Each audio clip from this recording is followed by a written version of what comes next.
June 12, 1944, 0427 hours. Villers-Bocage, Normandy, France. Lieutenant Robert Ashford, 26 years old, crouched behind the remains of a stone wall, his breath coming in shallow gasps that fog in the pre-dawn cold. The air tasted like burning rubber and cordite. Somewhere to his left, a Cromwell tank was brewing up, black smoke pouring from its hatches, the smell of diesel and something worse mixing with the morning mist that clung to the narrow streets.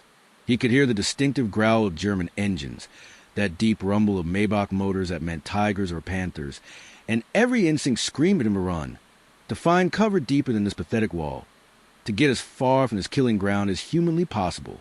His company had rolled into Villers-Bocage 2 hours ago, thinking the town was clear, thinking they'd secured a breakthrough route that would let British armor punch deep into German rear areas. They'd been wrong.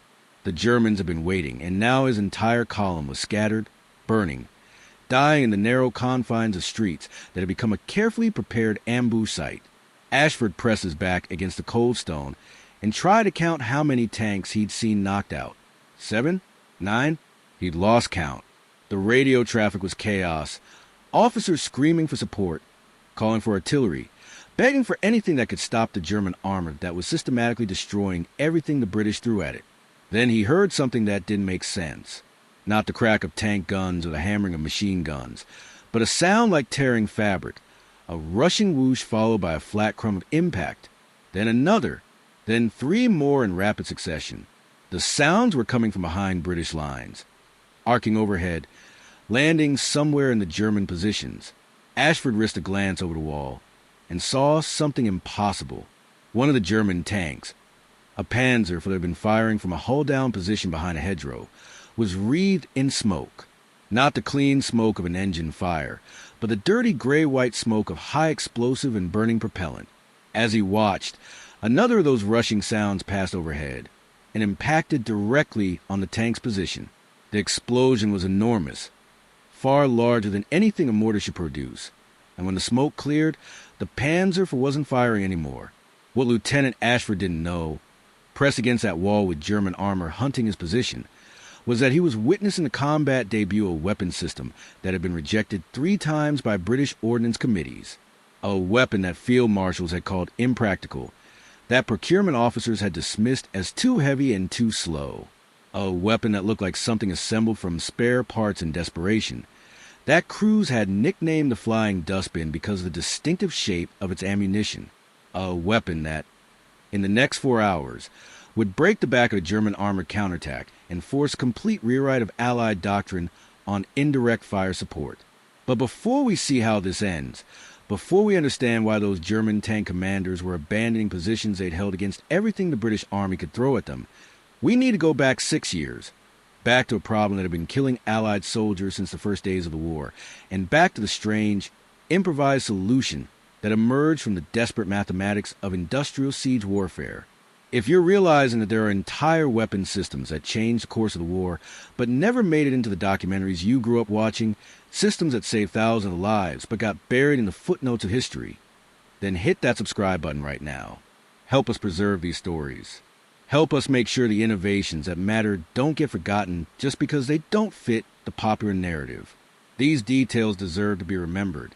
The problem started in 1940, in the chaos of the fall of France, when British forces discovered that their infantry had no effective way to destroy hardened German positions at ranges beyond grenade throw. The standard British 3-inch mortar was an excellent weapon within its design parameters.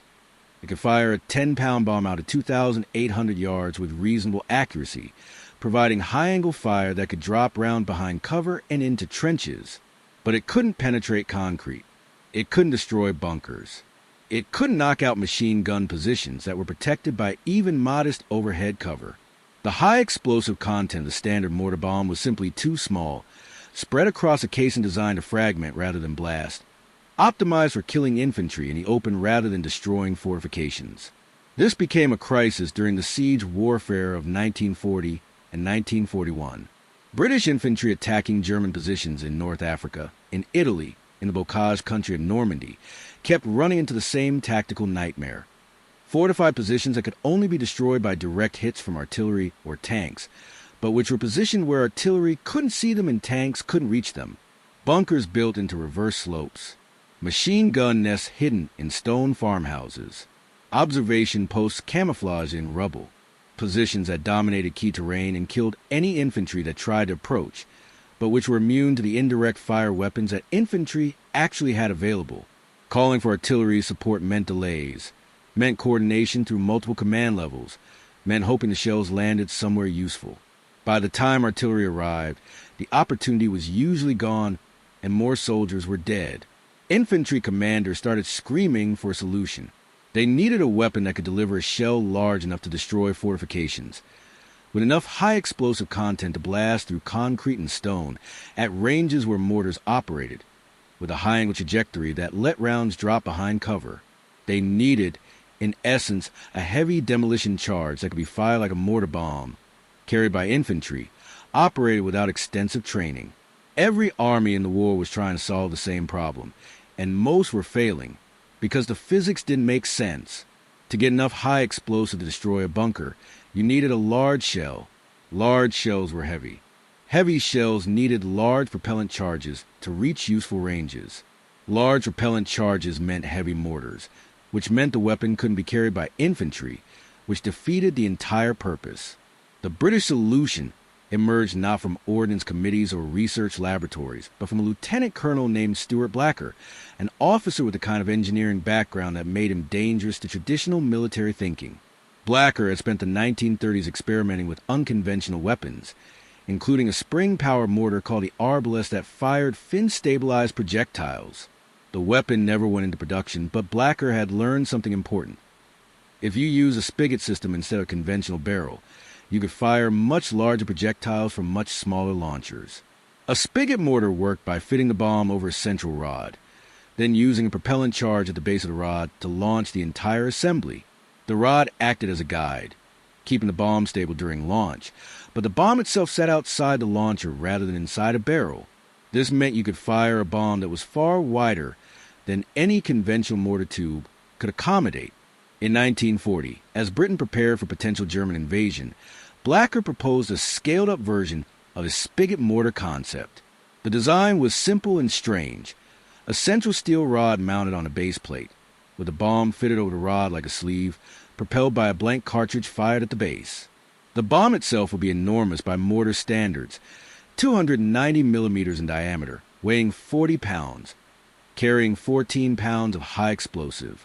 The launcher would weigh about 400 pounds with its mounting, far heavier than a standard mortar, but still light enough to be broken down and carried by a crew. The effective range would be limited, maybe 500 yards maximum, but the destructive power would be unprecedented for an infantry portable weapon. The design was submitted to the Ordnance Committee in November 1940. They rejected it. Too heavy, too short-ranged, too unconventional. Blacker revised the design and resubmitted it in January 1941. Rejected again. Too expensive to manufacture. Too much specialized training required. Insufficient tactical utility compared to existing mortars and infantry guns. Blacker, with the stubborn determination of an engineer who knows his math is correct, went around the committee and demonstrated a prototype directly to officers who'd actually commanded infantry under fire. Those officers immediately recognized what they were seeing: a weapon that could destroy bunkers and fortified positions from ranges where rifle companies operated, without waiting for artillery support, without exposing soldiers to suicidal close assault. Type spigot in the comments if you understand that sometimes the most important innovations come from people who ignore the committees and build a weapon anyway. I want to see who's really paying attention to how this actually happened. By June 1941, after direct intervention from officers at division level who were willing to bypass normal procurement channels, the weapon was approved for limited production. It was designated the Ordnance SBML 2-inch mortar, a deliberately misleading name that referred to the diameter of the spigot rod rather than the bomb, probably to avoid awkward questions about why the Army was adopting a mortar that was larger than anything in the inventory.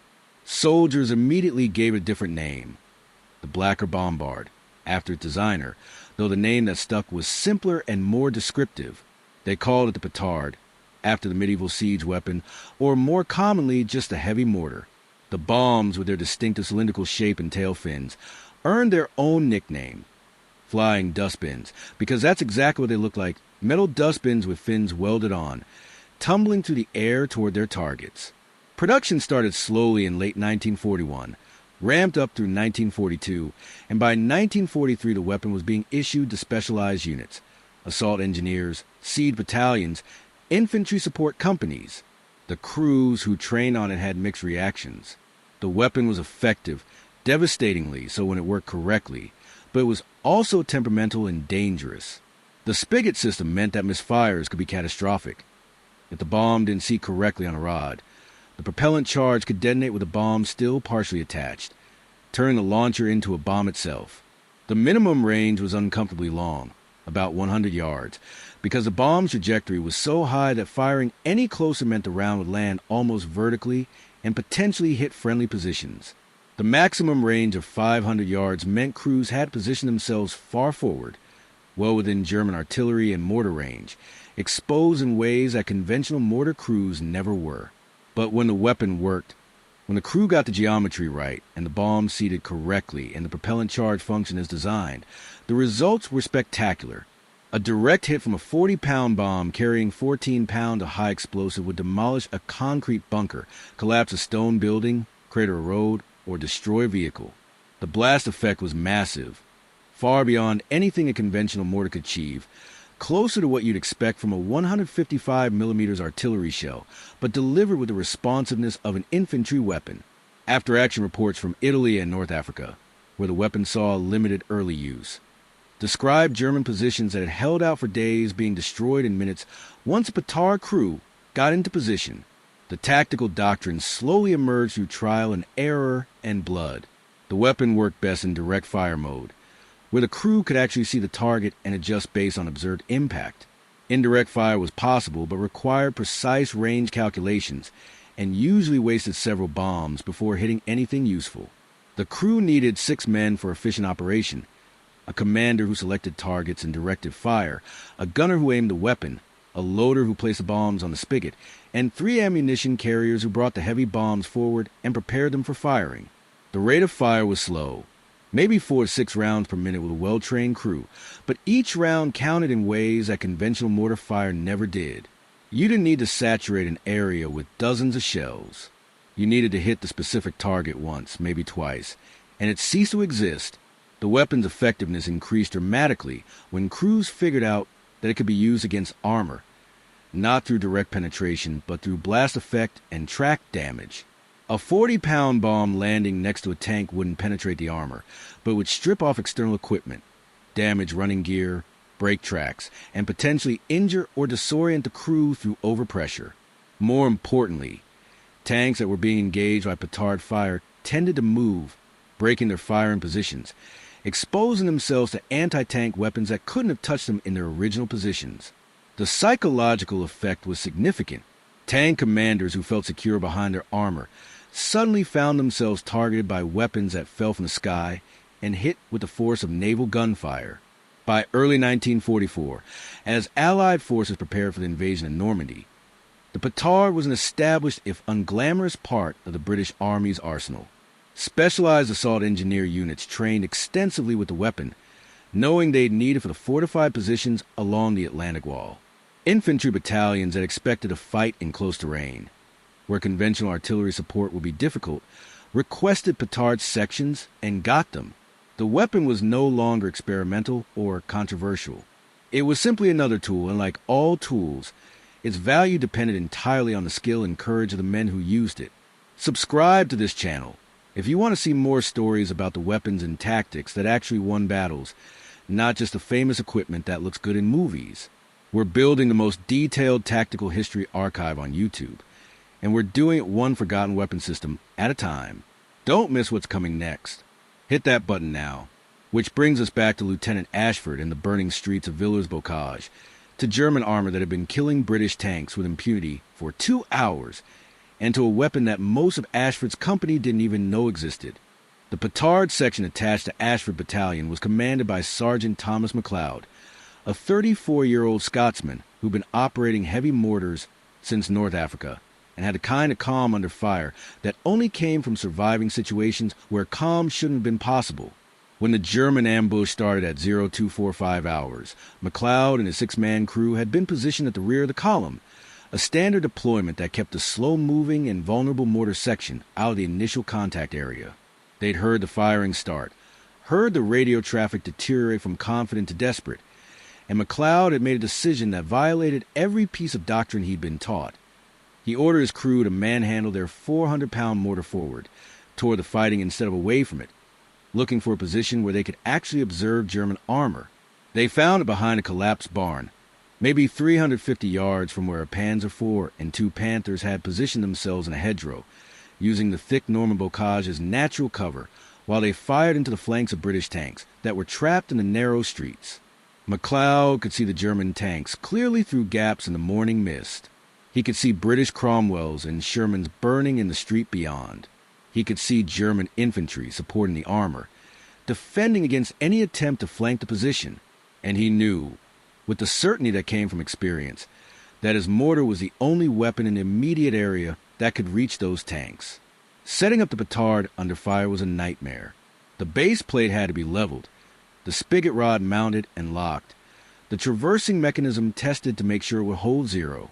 MacLeod's crew worked with mechanical precision born from hundreds of practice repetitions, ignoring the sound of tank shells passing overhead, ignoring the machine gun fire that kicked up dirt 30 yards to their left. For minutes from arrival to ready status, MacLeod sighted on the nearest Panzer IV, called a range at 340 yards, adjusted elevation for a direct fire trajectory. His loader, Corporal David Kenning, lifted a 40-pound bomb onto the spigot, making sure it seated correctly, checking that the propellant charge was secure. MacLeod tapped Kenning's shoulder. Kenning pulled the lanyard. The propellant charge detonated with a sharp crack, far louder than conventional mortar, and the bomb launched straight up off the spigot with that distinctive whooshing sound, fins deploying, stabilizing the trajectory. For seconds of flight time, the bomb impacted 15 yards short of the Panzer IV, hit soft earth, and detonated. The explosion threw a column of dirt and debris 30 feet into the air, cratered the ground, and probably rattled the German crew, but didn't damage the tank. MacLeod adjusted his aim, added 20 yards to his estimate. The second bomb landed long, overshooting by 10 yards, but close enough that the blast stripped antennas off the tank and sent the supporting infantry diving for cover. Third bomb, correction applied, range perfect. Direct hit on the tank's rear deck. The explosion was massive. 14 pounds of high explosive detonating against steel armor plate produced blast effects that conventional mortar fire couldn't approach. The bomb didn't penetrate, but it didn't need to. The rear deck of the Panzer were crumpled like paper. Engine components shattered. Fuel lines ruptured. Fire blossomed from the engine compartment within seconds. The crew bailed out, abandoning the tank, running for cover in the hedgerows. MacLeod was already traversing to the next target, one of the Panthers, a far more dangerous proposition because the Panther's armor was heavy enough that even a direct hit might not cause critical damage. But Panthers had vulnerabilities. The engine deck was thin, the tracks were exposed, the ventilation systems could be damaged by blast overpressure. MacLeod fired 3 rounds in rapid succession, walking them onto the Panther's position. The first 2 landed close enough to break the tank's track and force it to stop traversing. The third hit the engine deck directly, and the Panther stopped moving, smoke pouring from its rear. The crew didn't bail out immediately, possibly hoping to repair the damage, possibly too stunned to move. MacLeod didn't give them time. He fired 2 more rounds, both hitting within yards of the immobilized tank, and the crew finally emerged, stumbling away from their vehicle with their hands over their ears, deafened and disoriented by the repeated blast effects. Lieutenant Ashford, still crouched behind his wall, watched this unfold with something close to disbelief. The German armor that had been systematically destroying his company was falling back, withdrawing from positions they'd held with impunity, breaking contact rather than face a weapon they hadn't anticipated and couldn't counter. The tactical situation was reversing by the minute. British infantry that had been pinned down was advancing. The surviving tanks were maneuvering. And from behind the lines, those distinctive whooshing sounds kept coming, MacLeod's crew working through their ammunition supply with methodical efficiency, engaging every German tank they could observe, forcing the armor to withdraw or be destroyed. Share this video with someone who thinks they know the Normandy campaign, but has never heard this level of tactical detail about how the British actually stopped German armor in close terrain. Share it because these stories deserve to be known, because understanding how battles were actually won requires looking at the unglamorous weapons, the ones that didn't get movie scenes but got the job done. And subscribe while you're sharing, because we're documenting a war that's disappearing from living memory, one forgotten weapon system at a time. The battle for Villers-Bocage continued for another 6 hours, but the German armor counterattack that should have driven the British back to their start lines instead stalled and then withdrew. Post-battle assessment attributed the German withdrawal to multiple factors, including mounting casualties, fuel concerns, and the arrival of British reinforcements. But the after-action reports from German commanders captured or interviewed after the war told a more specific story. They described accurate and devastating fire from unknown weapons, explosions that damaged tanks without direct penetration, psychological pressure from artillery that seemed to track individual vehicles. One Panzer commander described it as heavy-caliber fire from impossible positions, noting that his tanks were being engaged from ranges and angles that conventional artillery couldn't reach. They'd been hit by petards and didn't know such a weapon existed. MacLeod's crew fired 37 rounds during the Villers-Bocage engagement. They claimed direct hits on 4 German tanks and multiple near misses that forced 3 others to withdraw. They suffered no casualties during the action, though German artillery found their position about 20 minutes after they had displaced to a new firing location, cratering the barn they'd been using for cover. The crew's ammunition consumption, 37 rounds in just over 4 hours, was considered excessive by peacetime standards, but entirely justified by the tactical results. Each bomb cost approximately £4 to manufacture, expensive compared to conventional mortar ammunition, but far cheaper than losing tanks and infantry to unengaged German armor. The broader tactical impact of petard during the Normandy campaign was significant, but difficult to quantify precisely. The weapon was employed by specialized assault engineer units and infantry support sections, usually in small numbers, usually in situations where conventional fire support was unavailable or ineffective. Records suggest that approximately 80 petard sections were operating in the British and Canadian sectors during June and July 1944, firing an estimated 12,000 rounds in combat situations. The weapon was particularly effective in the Bocage country, where the thick hedgerows and narrow lanes created perfect ambush conditions for German armor, but also created dead zones where petard crews could operate without direct observation from enemy positions. German tactical assessments, compiled as they tried to understand why their defensive positions in Normandy were being broken faster than expected, specifically mentioned heavy mortar fire as a problem. They'd encountered similar weapons on the Eastern Front, where Soviet forces used large-caliber mortars extensively, but they hadn't expected the British to employ anything comparable. German doctrine emphasized counter-battery fire against mortar positions, but a petard's short range meant it was usually firing from positions that were either in dead ground or already protected by friendly forces, making counter-battery fire difficult. The psychological impact was considerable. German infantry defending fortified positions knew that British infantry could call down fire that would destroy their bunkers and fighting positions within minutes, and that knowledge affected their willingness to hold ground. Type psychology in the comments if you're understanding that the most effective weapons aren't always the ones that kill the most enemy soldiers. Sometimes they're the ones that make the enemy decide that holding a position isn't worth dying for. Show me you're seeing the deeper tactical picture here. But the weapon had limitations that became more apparent as the campaign progressed. The short range meant that petard crews were always positioned close to the fighting, exposed to German artillery and mortar fire, vulnerable to counterattacks. The slow rate of fire meant that the weapon couldn't suppress large areas or engage multiple targets rapidly. The heavy ammunition limited how many bombs a crew could carry forward, creating logistics challenges in fluid combat situations. And the spigot system, while effective, remained temperamental. Misfires occurred in approximately 2% of launches, a low percentage by artillery standards, but terrifyingly high when you were standing next to a 40-pound bomb that hadn't launched correctly.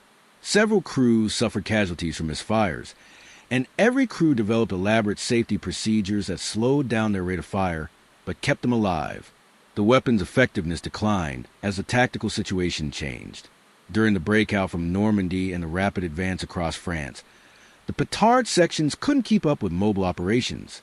The weapon was too heavy and too slow for mobile warfare, designed for siege operations and deliberate assaults rather than exploitation and pursuit. Many petard sections were left behind or reassigned as British forces transitioned from Bocage fighting to open terrain operations. The weapon saw renewed use during Operation Market Garden, where British airborne forces and supporting units faced fortified German positions in urban terrain. But by that point in the war, it was already being phased out in favor of more modern systems. The legacy of the petard extended beyond its direct combat use. The weapon proved that infantry needed organic fire support capable of destroying fortifications, that conventional mortars and artillery couldn't always provide the responsiveness and precision that close combat required. This understanding drove post-war development of recoilless rifles, infantry assault guns, and specialized demolition weapons.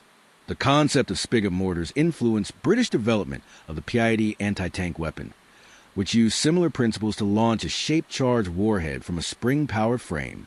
The Americans developed their own heavy mortar systems, including the 4.2-inch mortar that became a standard infantry support weapon. The Soviets continued their pre-war emphasis on heavy mortars, fielding weapons up to 240 millimeters caliber that could fire shells weighing 280 pounds. But the direct lineage of the petard died with World War II. The weapon was declared obsolete in 1945, and most examples were scrapped.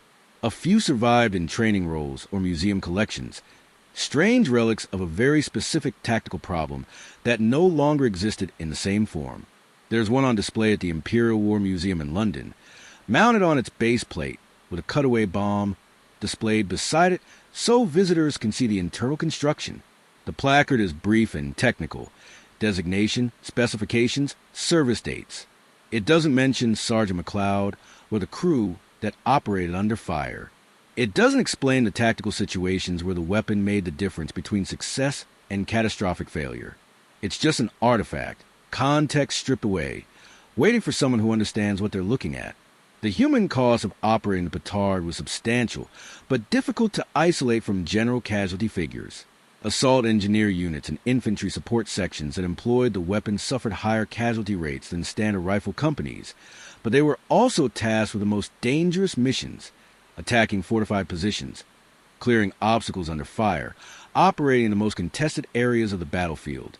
Records suggest that petard crews had an average combat life expectancy of approximately 9 days of active operations, though this figure is based on incomplete data and doesn't account for variations in tactical situations. Some crews operated for months without casualties. Others were killed or wounded during their first engagement. The randomness of artillery fire and the necessity of positioning forward made survival as much about luck as skill. Sergeant Thomas MacLeod survived Villers-Bocage and continued operating his petard through the Normandy campaign. He was wounded on July 23, 1944, during the assault on Caen when German mortar fire hit his crew's position. Shrapnel wounds to his right leg and shoulder. He was evacuated to England, recovered, and returned to his unit in October 1944. But by that point the tactical situation had changed and petard sections were being retasked or disbanded. MacLeod finished the war as an instructor at a training depot in England, teaching new crews how to operate weapons they'd probably never use in combat. He was demobilized in 1946, returned to Scotland, worked as a construction foreman for 30 years, and died in 1982 at age 72. His service records, preserved in the National Archives, show 6 citations for actions during the Normandy campaign, though none of them specifically mention petard or describe what he actually did. The records are frustratingly vague, following the standard format of the time, listing dates and units but few tactical details. Lieutenant Robert Ashford survived Villers-Bocage with minor wounds, shrapnel cuts from near-miss artillery that required stitches but didn't necessitate evacuation. He received a military cross for his actions during withdrawal and reorganization of his company under fire. He continued to serve through the European campaign, was promoted to captain, and was one of the British officers present at the German surrender in May 1945. He stayed in the army after the war, served in Palestine and Malaya, retired as a lieutenant colonel in 1958, and died in 1991. His personal papers, donated to the Liddell Hart Center for Military Archives, include a memoir written in the 1970s that describes his experiences in Normandy. There's a section on Villers-Bocage that specifically mentions a heavy mortar fire that stopped the German counterattack. Ashford didn't know what weapon he'd witnessed until years after the war, when he read a technical history and recognized the description.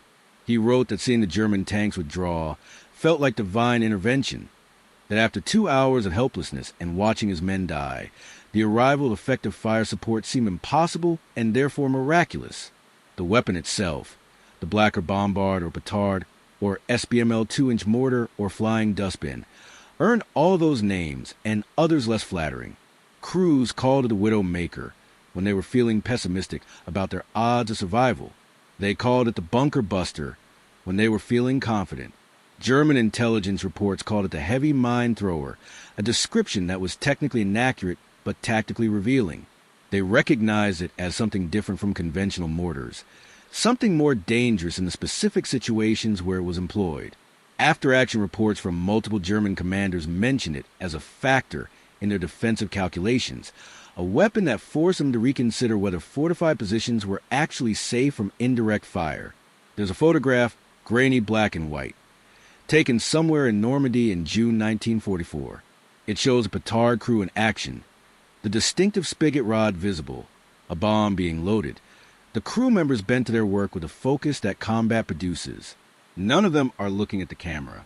The photograph was probably taken by a war correspondent or unit photographer, someone far enough back to safely take pictures, but close enough to document what was happening. The image was published in a British newspaper in July 1944, accompanying an article about the fighting in Normandy, but the caption didn't explain what weapon was being shown. Security concerns meant that new equipment wasn't described in detail until after the war. The crew members aren't identified in the photograph. There's no way to know if they survived the battle, if they made it through the war, if they lived long enough to see their weapon become a museum piece. Here's what I need from you right now. First, hit that like button if this story taught you something about World War II that you genuinely didn't know before. If you're realizing that the history you learned in school left out entire categories of weapons and tactics that mattered enormously at the tactical level. Second, answer this question in the comments.